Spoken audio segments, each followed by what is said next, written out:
This right here gonna be a cakewalk.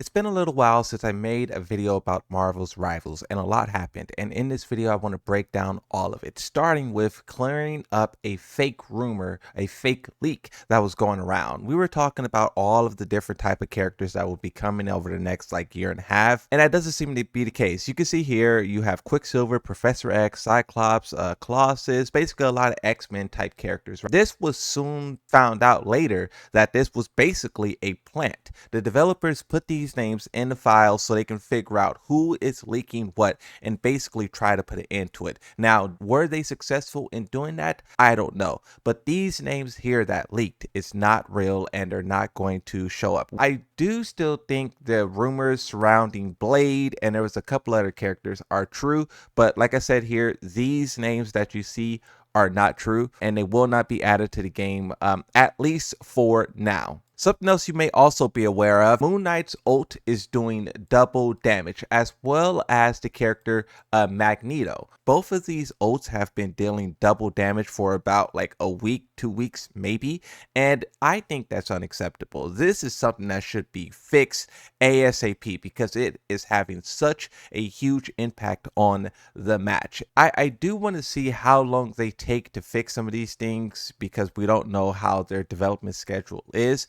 But holy smoke, something like this in the future cannot be allowed to just consist for so long. But talking about other leaks, because there is new leaks. You have Marvel's Rivals map leaks reveal huge plans for Qatar are on the way. The first leaked map is dubbed Clintar, the Celestials Remain. Not much is known about this map or what type of game mode it will offer, but as it says here, is perhaps teasing the next season's story will focus on something happening on the symbiote planet. And this is something that I probably will dig deeper into in the future, is the story around Marvel's Rivals, because there is a story that's being told and I wonder how will this one evolve, but then two, will it connect to the Marvel Cinematic Universe? Is this like a alternate reality situation, or is this its own separate thing? And generally I'm just interested in what they're going to do with Doom and all of the other characters and how their story will intertwine. You also have this,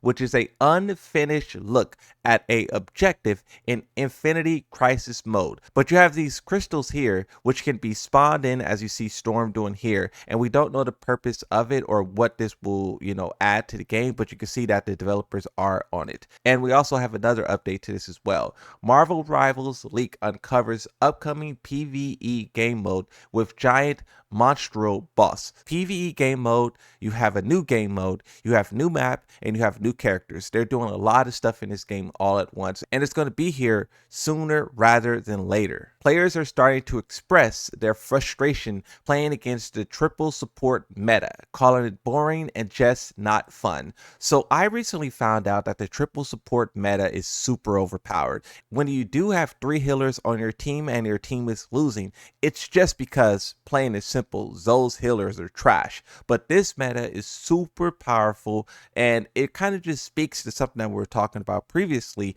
of how, one, they just deal out so much healing. The sustain in this game is crazy. Even like an Iron Fist can self-heal, and sometimes he can self-heal faster than you can burn him down while he's self-healing. That's not good. But then also with the healers, they then can turn around and output the same amount of damage as damage dealers. One, either nerf the sustain and make the healing less, or two, significantly reduce how much damage these healers are able to do. I just think that combination is so crazy, so crazy. But then to talk about the meta of the characters, this is something that players spoke to before of how some people wanted a role queue where you have to play a specific role and that's it. They wanted 2 tanks, 2 DPS, 2 healers. But there was a lot of people who was against that idea. And now we're seeing kind of the fallout of that, where you have this new meta, the King meta, which is basically 3 healers, and that's the way that it is.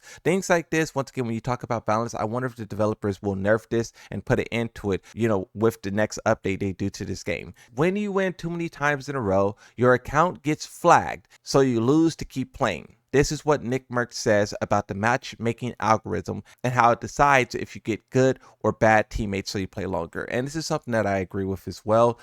There's times where like I absolutely destroy and I go on a multiple game win streak, and then right as I'm about to hit diamond, I'm plat 1, the game just starts to match me up with players who don't understand the fundamentals of the game at all. Like core mechanics just not there. I don't know if this is good to do long term. I understand why they're doing it, but doing this long term will probably make people quit. Now, this game has a big player base and it can sustain that, especially talk about the reveals. This is something they could probably shrug off, but it's just not something I want to see out of a game that's so fun. They're doing a lot of things that I feel is currently is unnecessary. Bots in the game, this weird algorithm thing, some of this stuff is unnecessary, bro. Just make the game fun, which you did, and just allow players to play that game naturally. Don't manipulate the yikes, bro.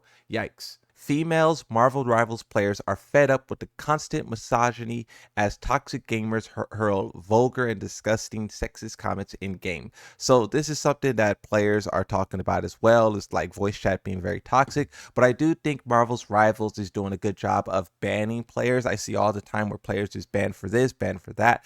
You really can't control everything people do online, nor should you try to. That's a very scary subject. But then also, it's just important that when you see these things happening, you report and then they take action, which they're doing. Ninja claims Overwatch is dead as Marvel's Rivals has enough source material to cover the next decade. Overwatch's player count has dropped by almost 40% since the launch of Marvel's Rivals. This game is and will continue to have a very significant impact on the entire gaming landscape. Every once in a while, you have a game show up and completely change everything, from Fortnite to Roblox to Marvel's Rivals to Among Us to Fall Guys. You have these games that show up. Some disappear after a while. I don't think Marvel's Rivals will be that, but you have games show up and change everything. And speaking to the source material and how much stuff they can add into the game, there is a infinite amount. Some of the characters that I am personally looking forward to, and I hope happens eventually, but one is Beta Ray Bill.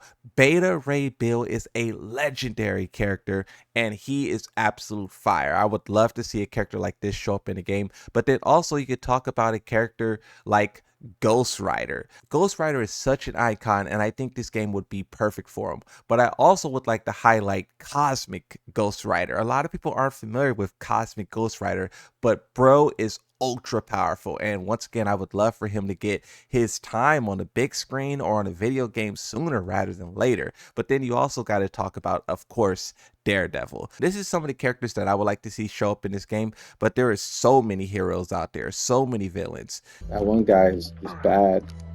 The guy who was switching characters, Spider-Man to whatever